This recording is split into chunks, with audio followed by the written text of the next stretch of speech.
I rise today in support of H.R. 1, the Lower Energy Costs Act, which does something a little unusual.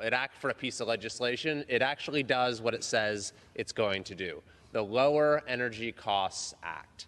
It's going to lower costs for Americans, and in particular in my state of California, where we pay the highest energy costs in the country. It will do that by lowering utility bills, by reducing gas prices, and by reducing the costs of everyday goods, by reducing the cost of transport. And it'll do this by making our country more energy independent, enhancing our capacity for domestic energy production. There are a number of other benefits to this, by the way. It'll create jobs here in the United States. It will enhance our national security.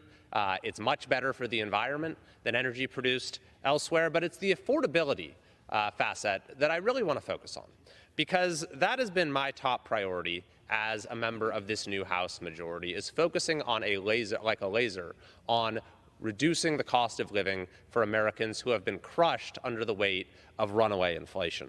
And so as background, the first thing that we did as in this new Congress was we voted to repeal the 87,000 IRS agents who were hired by the last Congress. This is going to spare countless Americans, middle-class Americans, from highly intrusive audits.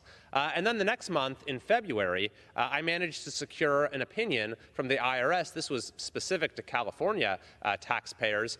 This reversed a guidance given by the California tax authority saying that you needed to pay taxes on those tax refunds that you got in the mail last year or early this year. We managed to secure an opinion from the IRS saying you don't have to pay taxes on that, saving Californians several $100s with that step alone. But it's H.R. 1, this bill, the Lower Energy Costs Act, that is the most important step yet to lower the cost of living for people in California and across the country. And here's exactly how the bill does this.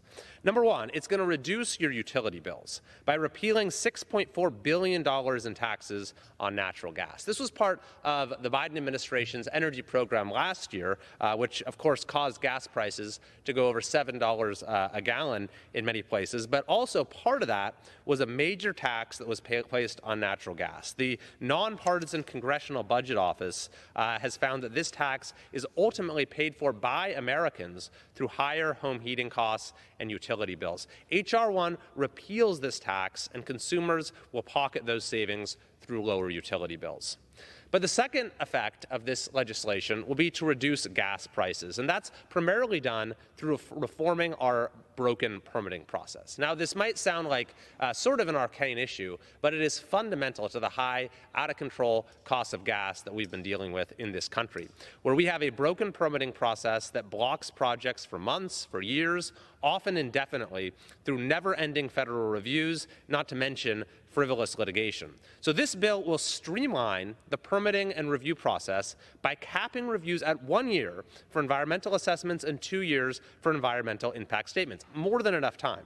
There's also going to be a 120-day deadline implemented on filing a lawsuit on final agency actions concerning energy projects. The bill also requires the Interior Department to resume quarterly sales of onshore oil and gas leases, and among many other steps, which will unleash the American energy sector, create middle-class jobs, and increase the supply of gas available to reduce prices at the pump.